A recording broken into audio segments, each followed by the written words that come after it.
Samajwadi party के विधायक कमाल अख्तर हमारे साथ मौजूद हैं। बात करेंगे सर, आज जो संबल पर जिस प्रकार से उत्तर प्रदेश के मुख्यमंत्री ने 1947 के बाद की घटनाएं बताई हैं, उन्होंने कहा है कि अगर वहां जो जुमे के बाद तकरीरें नहीं होती तो ये दंगा नहीं होता। इसको लेकर का नहीं, माननीय मुख्यमंत्री जी के पास वो तकरीरें हैं तो उन तकरीरों को ज़रूर शाया करना चाहिए। मैं एक मुसलमान हूँ और मैं ये कह सकता हूँ कि मस्जिद के अंदर होने वाली तकरीर के अंदर शांति और अमन का संदेश दिया जाता है, ना कि लड़ाई और झगड़े का। तो वो जो इस तरह की तकरीरें हैं जिन लोगों की, उन्हें भी ये करना चाहिए। और जो उन्होंने दंगे की चीज़ें गिनाई हैं, तो दंगे के अंदर ये भी बताना चाहिए था किस समय कौन सी सरकार थी।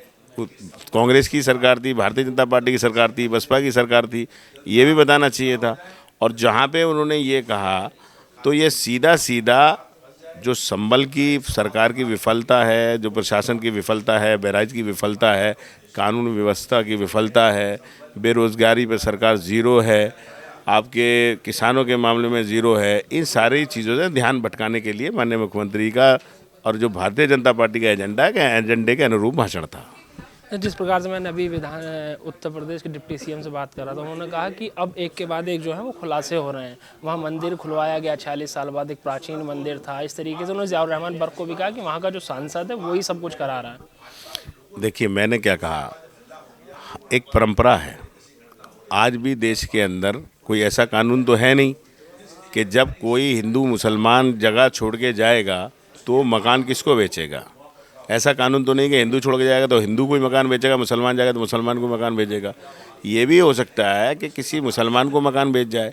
और हमारे यहाँ ये परंपरा है कि अगर कोई हिंदू भाई घर बनाता है तो उसके पूजा का कमरा अलग होता है और उसमें सारे भगवान की मूर्तियाँ होती हैं। जो मुसलमान होता है तो उसका कमरा नमाज पढ़ने के लिए, जानमाज रखने के लिए, कुरान शरीफ रखने के लिए, आबे ज़मज़म रखने के लिए एक अलग से कमरा होता है। और आज भी आस्था है, अगर कोई हिंदू भाई मुसलमान का, मुसलमान भाई हिंदू का कमरा घर ले ले तो वो उन चीज़ों में परिवर्तन नहीं करता। तो अगर संबल का जहाँ तक सवाल है, वो कह रहे मंदिर, जिस आदमी की वो जगह थी, उसने जिस आदमी को बेचा उसका भी बयान आ गया, वो भी हमारा हिंदू भाई था। उसने कहा कि ये हमने बंद किया, इसलिए बंद किया कि वहाँ पे कोई पुजारी नहीं रुकता था। और जब वो हिंदू भाई का घर था तो निश्चित तौर पे वो भगवान बजरंगबली की मूर्ति थी, वहाँ पे शिवलिंग था। तो इसमें कौन सी बात हो गई, उसमें किसी मुसलमान को दोष देना मेरे हिसाब से तो ठीक नहीं है।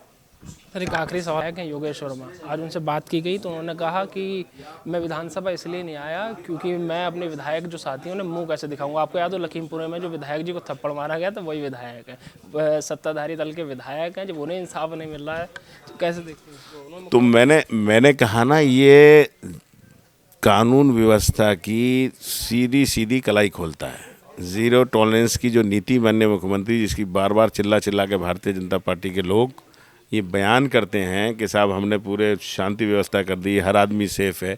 जब भारतीय जनता पार्टी का विधायक ही उत्तर प्रदेश में सेफ़ नहीं है, भारतीय जनता पार्टी का विधायक ही अपने ऊपर हुए अत्याचार, जुल्म, जाति, मिसहैपलिंग, मारपीट का मुकदमा दर्ज नहीं करा सकता, तो आम जनता का क्या हाल होगा।